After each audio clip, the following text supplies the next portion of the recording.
नमस्कार, मैं मीरा श्रीवास्तव पुनः उपस्थित हूँ अपनी बात को लेकर। पसंद आए तो लाइक करिए, शेयर करिए और सब्सक्राइब भी करिए। एक गांव था। उस गांव से शहर जाने आने के लिए एक नदी पड़ती थी। उस पर एक छोटा सा पुल बना हुआ था। बरसों से लोग उस पुल के माध्यम से नदी को पार किया करते थे। धीरे धीरे समय आगे बढ़ा, देश कुछ विकसित हुआ, विज्ञान आई, तकनीकी आई, राजनीतिक चहल पहल बढ़ी और उस गांव में एक बड़े पुल की मांग होने लगी। एक बड़ा पुल होना चाहिए। पास हो गया ये बात भी और धीरे धीरे एक बड़ा सा पुल तैयार हो गया और लोग उस पुल का उपयोग करके उसका सेवा का उपयोग करने लगे और आने जाने लगे। सुविधाएं बढ़ गईं। बड़ा पुल बहुत घमंड से छोटे पुल से बोला, क्यों भाई, पढ़े हो? देखो, मेरे में इतना विज्ञान लगा, इतनी तकनीक लगी, लोहा लगा, सीमेंट लगा, मैं देखो कितनी शान से खड़ा हूं। सारे लोग आवागमन के लिए मेरा उपयोग करते हैं। अब तो तुम्हें कोई देखता भी नहीं। छोटे पुल ने बोला, हाँ भाई, सही कह रहे हो, विज्ञान और तकनीक का जमाना है, इसलिए लोग तुम्हारा उपयोग कर रहे हैं। कुछ दिन और आगे निकले, थोड़ी बरसात आई और बड़ा पुल जो था वो ढह गया। लोग छोटे पुल का फिर उपयोग करने लगे।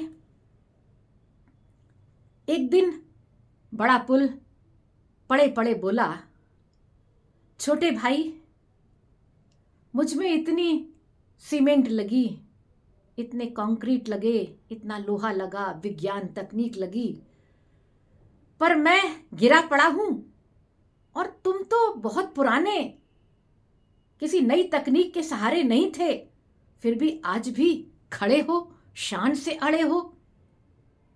छोटा भाई बोला, ठीक कहा बड़े भाई, मुझ में कोई नई तकनीक नहीं लगी, पर लगी है इस देश की ईमानदारी।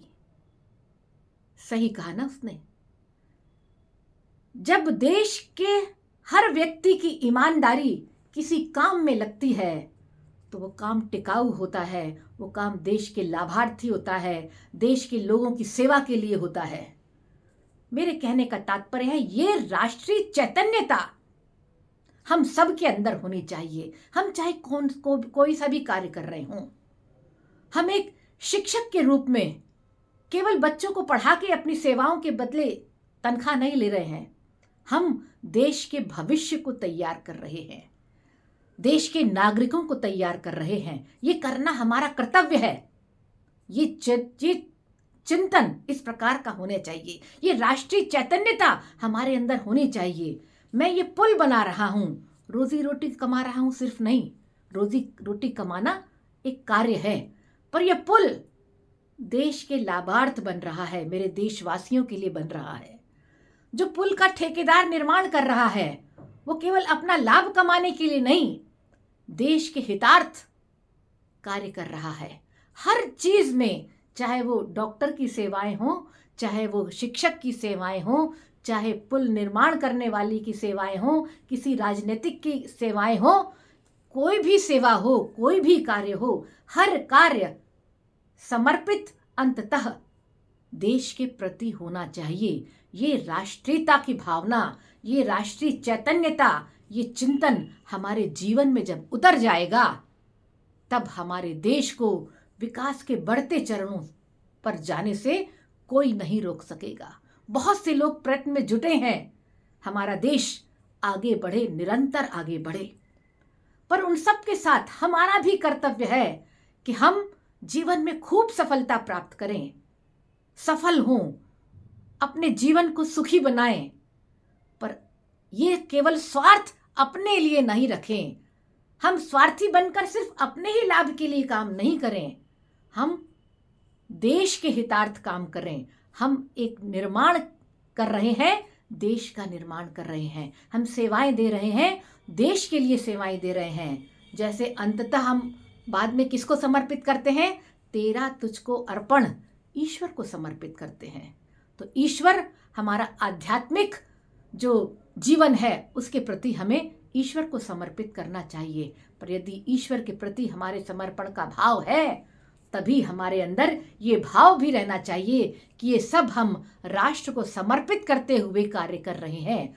मेरा जीवन न केवल मेरा है, मेरी सफलता न केवल मेरी है, मेरे कार्य न केवल मेरे हैं, ये अंततः देश के विकास से और देश के हित से जुड़े हैं। इसलिए हमको आज जो गणतंत्र दिवस की पूर्व संध्या है, मेरा सभी से निवेदन है कि इस राष्ट्रीय चिंतन को, इस चैतन्यता को अपने जीवन में उतारें। जरूर ही हमारा देश विश्व गुरु बनकर सबके सामने खड़ा होगा। गणतंत्र दिवस की बहुत बहुत शुभकामनाएं। जय हिंद, जय भारत।